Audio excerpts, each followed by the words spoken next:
Bab 511, Turnamen Antar Akademi, 1. Burung vermilion terbang dengan kecepatan penuh. Perjalanan yang seharusnya memakan waktu 10 hari dipersingkat menjadi 1,5 hari bagi Shen Yanxiao untuk tiba di lokasi Akademi Saint Laurent di dekatnya.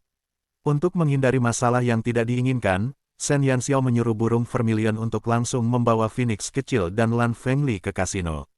Dia tahu bahwa Lan Fengli tidak ingin berpisah dengannya. Namun, dia melambaikan tangan dan bergegas menuju Akademi Saint Laurent sendirian. Namun, saat dia melangkah ke Saint Laurent Academy, dia menerima berita yang mengecewakan. Semua divisi di Saint Laurent Academy telah menyelesaikan uji coba mereka sehari sebelumnya. Lebih buruknya lagi, semua peserta dan guru telah berangkat ke tempat acara, Blizzard City. Shen Yanxiao tidak ikut seleksi dan, oleh karena itu, telah melepaskan kelayakannya dalam penyelesaian. Dia begitu kesal sampai-sampai dia berharap bisa membenturkan kepalanya ke gerbang akademi.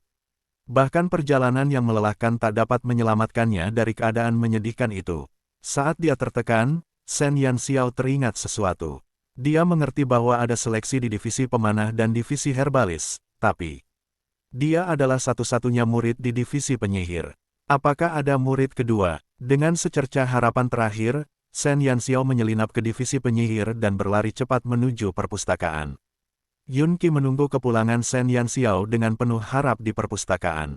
Namun, ia terkejut ketika orang itu muncul. Dari mana anak ini berasal? Tidakkah dia tahu bahwa tidak semua orang bisa datang ke divisi penyihir? Yun Qi mengira muridnya telah kembali. Namun, ternyata dia adalah seorang anak yang datang entah dari mana. Shen Yanxiao terkejut, lalu teringat bahwa dia masih mengenakan topeng yang dia gunakan untuk menyamar sebagai Huo Xiao. Dia tersenyum dan berkata, "Ini aku." Tubuh Yun Qi gemetar saat mendengar suara yang dikenalnya. Ia langsung berdiri. "Shen Yanxiao, apakah itu, kamu?" Shen Yanxiao mengangguk. Sekilas ekspresi terkejut yang menyenangkan tampak di wajah Yun Qi. "Dasar anak nakal, kemana saja kau selama ini? Aku sudah tua dan tidak tahan digoda seperti ini." Yun Qi begitu tertekan saat melihat rombongan Akademi Saint Laurent berangkat ke kompetisi. Ia hampir putus asa setelah menunggu muridnya selama berhari-hari. Ia tidak menyangka akan bertemu kembali dengan muridnya yang telah lama hilang pagi itu. Shen Yanxiao menggaruk kepalanya. Sulit baginya untuk menjelaskan. Ceritanya panjang. Apakah saya masih memenuhi syarat untuk mengikuti kompetisi? Yun Qi menjawab, "Ya, tentu saja. Kamu kembali di waktu yang tepat. Bukankah yang lainnya sudah berangkat ke Blizzard City?" "Ya, mereka memang ikut, tetapi kasusmu berbeda. Bajingan tua Ouyang Huanyu itu telah bertanya kepadaku lebih dari 10 kali apakah divisi penyihir akan berpartisipasi dalam kompetisi. Aku mengatakan kepadanya dengan yakin bahwa kau akan berpartisipasi. Kemarin, dia datang lagi dan bertanya mengapa dia tidak melihat satu pun delegasi dari divisi penyihir, dan aku menemukan alasan untuk membodohinya. Jangan khawatir, sekarang kau sudah di sini, kita tidak akan punya masalah sama sekali. Ayo kita pergi sekarang dan pergi ke Blizzard City. Kita seharusnya bisa ikut kompetisi." Yun Qi sangat gembira. Dia pikir semua harapan telah sirna, dan kemudian, sebuah hikmah telah muncul. Shen Yanxiao merasa lega. Meskipun dia tidak mendapat tempat di divisi pemanah dan divisi herbalis, dia masih memiliki kartu truf sebagai penyihir. Bab 512. Turnamen Antar Akademi, 2. Blizzard City berada di wilayah yang luas tidak jauh dari ibu kota, dan kota itu memiliki banyak sarjana yang terpelajar. Kota itu adalah salah satu tempat kompetisi paling bergengsi di Kekaisaran Longxuan. Jumlah tantangan yang diadakan di arena pertempuran dengan berbagai ukuran tidak terhitung banyaknya. Siapapun yang menginginkan jodoh akan pergi ke sana untuk menemukannya. Setiap kompetisi akademis di Kekaisaran Longxuan juga diselenggarakan di sana. Hanya tersisa 1 hari sebelum dimulainya kompetisi. Satu persatu, delegasi dari akademi di berbagai daerah telah tiba di kota tempat amukan perang sedang memuncak. Tim dari akademi di seluruh negeri akan menetap di berbagai akomodasi di kota. Kaisar Kekaisaran Longxuan cukup murah hati dalam hal menjamu para tokoh penting negara. Hampir semua pondok kelas atas disiapkan untuk para siswa. Akademi Saint Laurent memiliki kedudukan tinggi di Kekaisaran Longxuan. Para siswanya telah tampil luar biasa dalam kompetisi sebelumnya, dan mereka telah memenangkan banyak kejuaraan. Mereka juga telah menarik perhatian dalam kompetisi tahun itu. Sebagai kepala sekolah Saint Laurent Academy, Ouyang Huanyu juga pergi ke Blizzard City. Ia berhasil mengumpulkan semua kepala sekolah dari semua divisi sebelum kompetisi dimulai. Seberapa yakinnya kamu dengan kompetisi tahun ini? Ouyang Huanyu duduk di kursi dan menatap kepala sekolah di depannya. Para kepala sekolah dari divisi Magus, divisi Pendeta, divisi Ksatria, dan divisi Pendekar Pedang cukup percaya diri tentang kompetisi tersebut. Qixia dalam kondisi yang baik. Aku yakin para penyihir dari akademi lain tidak akan mampu bersaing dengannya. Kepala divisi Magus tersenyum percaya diri. Dia masih belum dapat menentukan level Qixia. Dia hanya tahu bahwa tidak ada yang dapat menyusahkan muridnya dalam hal sihir. Ya, Qixia cukup berbakat dalam kekuatan sihir. Sayang sekali dia berasal dari keluarga Killing. Kalau tidak, dia bisa tinggal dan mengajar di Akademi Saint Laurent setelah lulus. Ouyang Huanyu mengangguk. Dia sudah lama mendengar tentang bakat Qixia.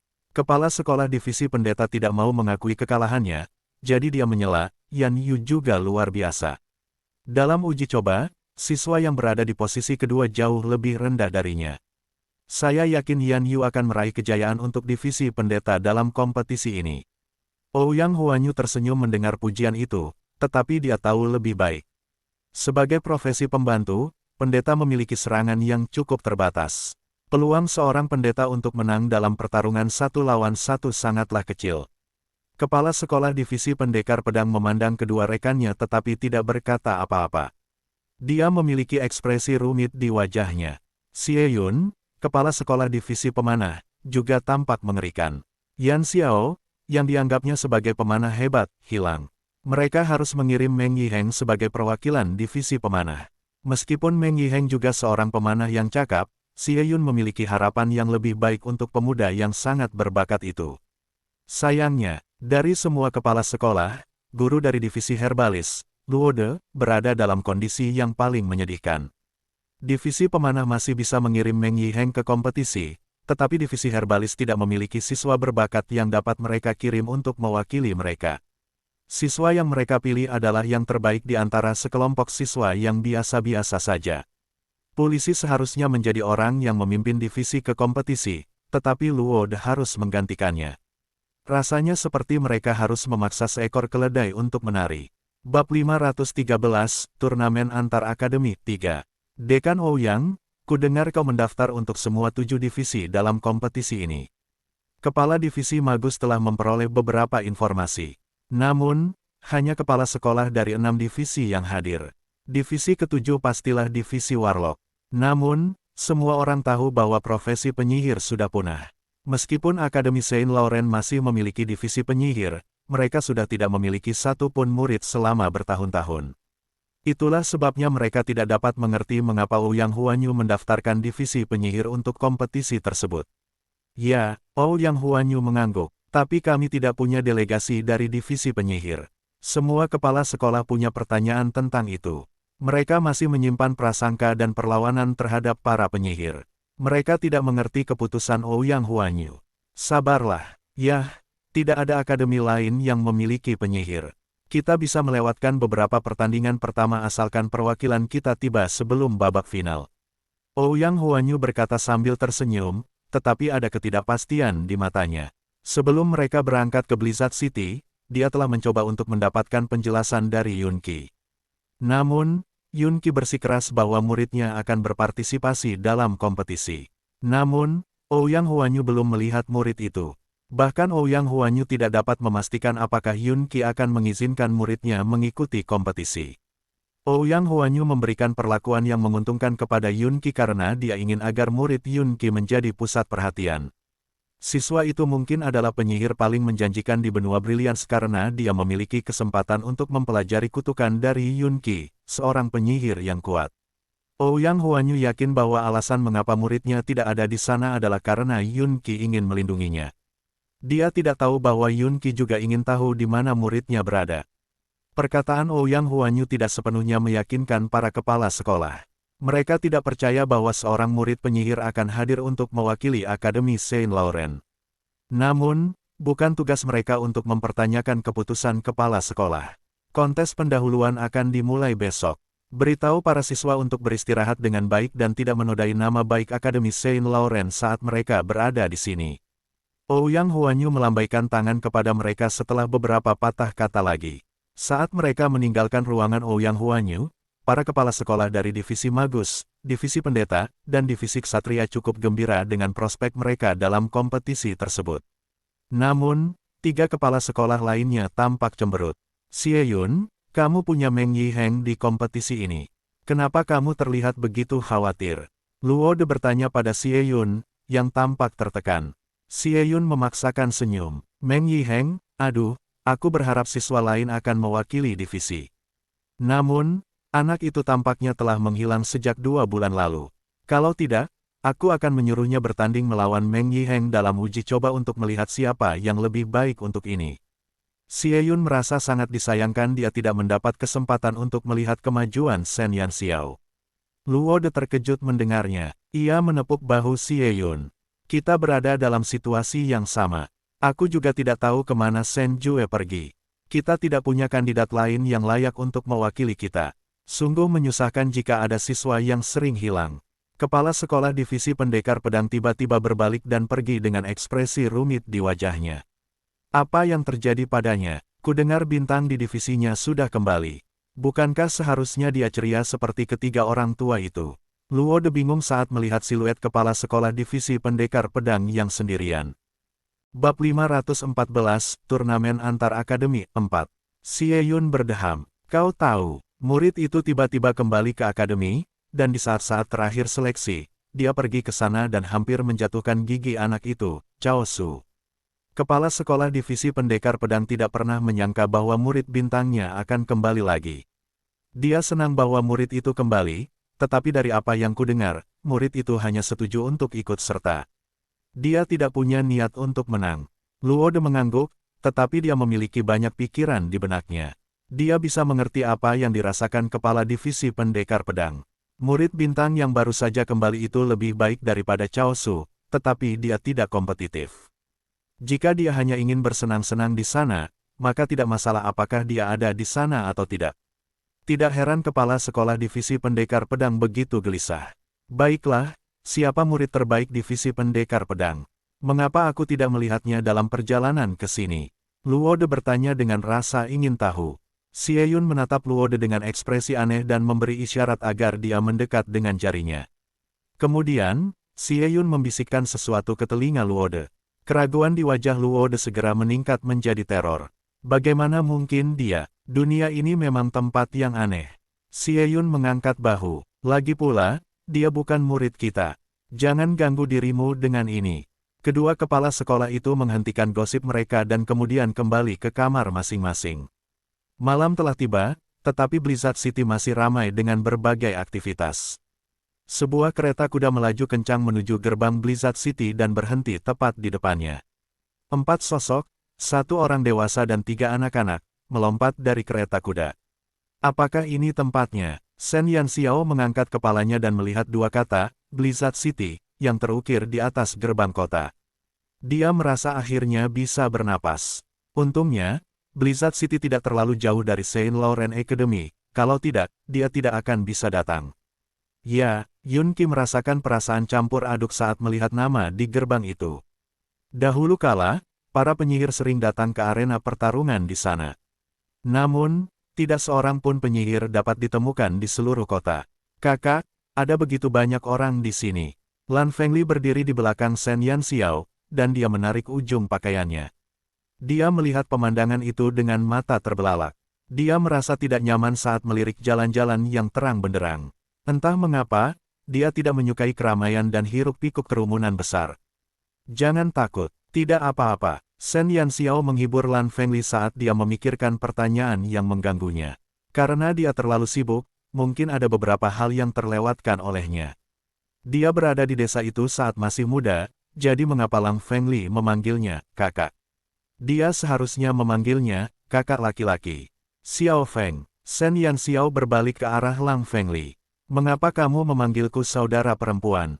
Lan Fengli berkedip. Bingung dengan pertanyaan itu, dia memiringkan kepalanya untuk melihat Shen Yanxiao. "Tidak ada alasan. Kau adalah adikku." Shen Yanxiao terdiam. Baiklah, tidak apa-apa. Namun, ketika Lang Fengli baru saja bangun, dia menggumamkan sesuatu tentang dua burung. Salah satu burung itu seharusnya adalah Phoenix kecil, tetapi burung vermilion itu berwujud manusia. Bagaimana Lang Fengli bisa tahu tentang wujud asli burung vermilion? Kedua pertanyaan itu membingungkan Shen Yanxiao. Apakah itu sifat dari darah lain dalam dirinya? Bisakah dia melihat kebenaran melalui penampilan seseorang? Shen Yanxiao hanya bisa berspekulasi, dia tidak tahu pasti. Guru, apakah kita akan mencari tim Saint Laurent Academy sekarang? Dia memutuskan untuk mengesampingkan pertanyaan-pertanyaan itu. Shen Yanxiao mengalihkan perhatiannya ke kompetisi sebagai gantinya. Bab 515, Turnamen Antar Akademi, 5. Yun Qi menggelengkan kepalanya. Tidak, untuk saat ini, aku tidak ingin kau muncul di hadapan Ouyang Huanyu. Si rubah tua yang licik itu terlalu baik dan mudah diatur. Aku punya firasat bahwa dia sedang merencanakan sesuatu. Tidak seperti Ouyang Huanyu yang mengizinkan divisi penyihir ikut serta dalam kompetisi. Shen Yanxiao mengacungkan jempol pada Yun Qi. Naluri Yun Qi akurat. Ketika dia berada di kantor dekan, Shen Yanxiao telah mendengar percakapan antara Ouyang Huanyu dan pria berpakaian hitam itu. Dia tahu bahwa Ouyang Huanyu murah hati karena dia ingin memikatnya.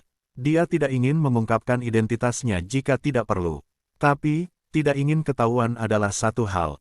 Bagaimana mereka bisa berpartisipasi dalam kompetisi jika mereka tidak bertemu Ouyang Huanyu? Yun Qi tertawa. Jangan khawatir. Di kompetisi sebelumnya, divisi terkait dari akademi yang berbeda akan bertanding terlebih dahulu, seperti magus melawan magus, pendekar dengan pendekar. Mereka akan memilih pemenang untuk memasuki babak final. Sekarang, hanya Akademi Saint Laurent yang memiliki divisi penyihir. Dengan kata lain, kalian bisa menunggu hingga babak final untuk muncul.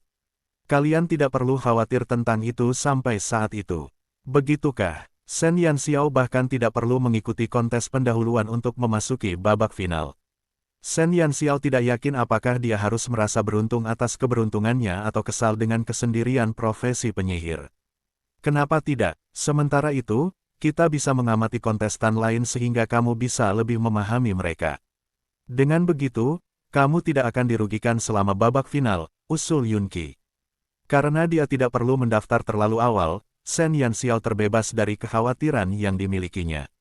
Dia sudah berada di Blizzard City, jadi dia bisa berpartisipasi dalam kompetisi.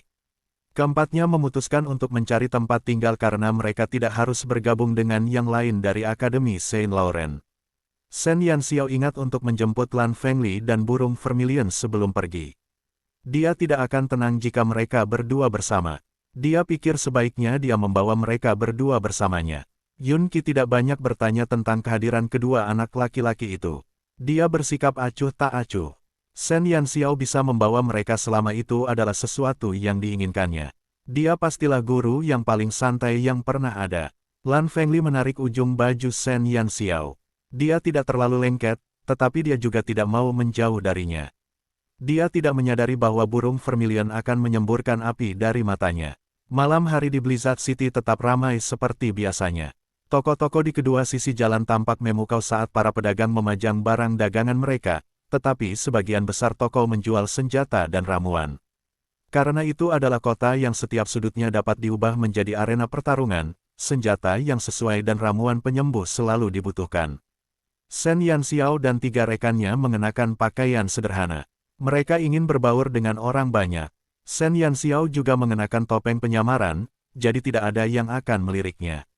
Penampilan Yun Qi yang sudah tua juga tidak akan menarik perhatian. Namun, Lan Fengli dan Vermilion Bird yang cantik dan tampan memang menarik perhatian banyak wanita. Kedua pria itu sangat imut. Saya hanya ingin pergi dan meremas pipi mereka. Lan Fengli mengencangkan cengkeramannya pada pakaian Shen Yanxiao saat menyadari perhatian para wanita tertuju padanya.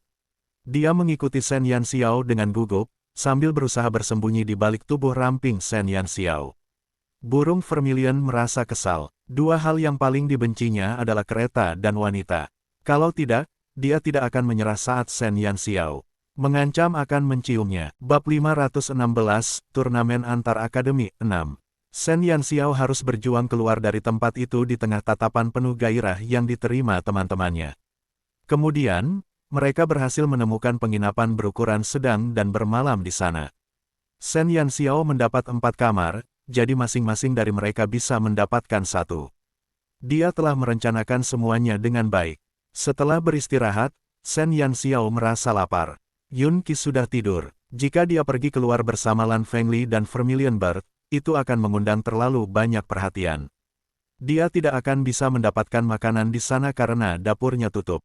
Akhirnya, Shen Yanxiao harus menyelinap keluar sendiri untuk melihat apakah dia bisa menemukan makanan untuk menghilangkan rasa laparnya. Malam hari di Blizzard City sama meriahnya dengan Black City, dan populasinya juga lebih besar.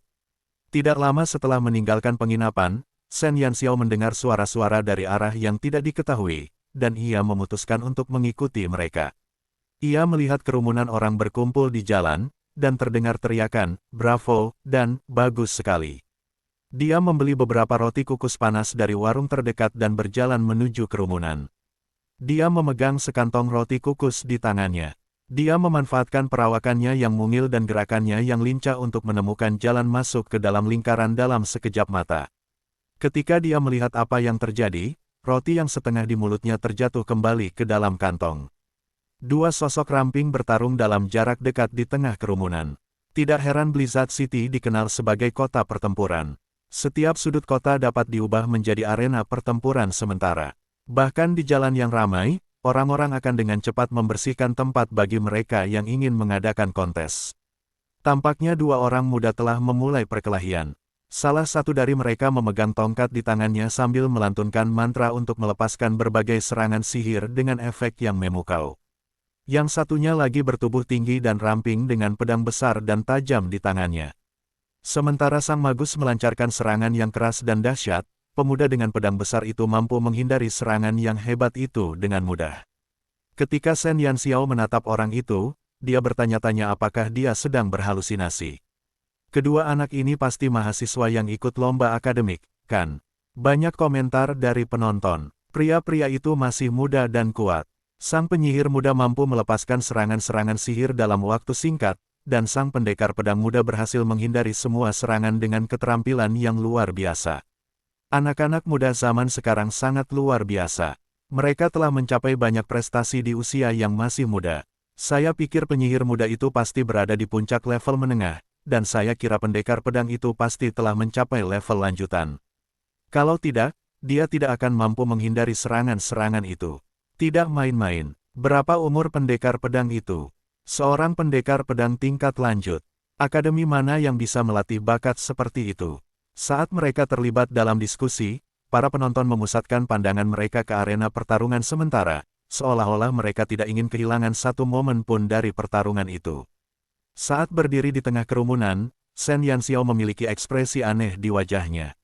Ada beberapa keraguan di matanya, tetapi ada juga keterkejutan dan kegembiraan saat dia menatap pendekar pedang muda itu. Seorang pendekar pedang tingkat lanjut. Senyuman aneh mengembang di bibirnya. Dia mengambil roti yang setengah dimakan dan menggigitnya. Dia terus menatap punggung seorang pendekar pedang muda. Beberapa kilatan niat jahat berkelebat di matanya.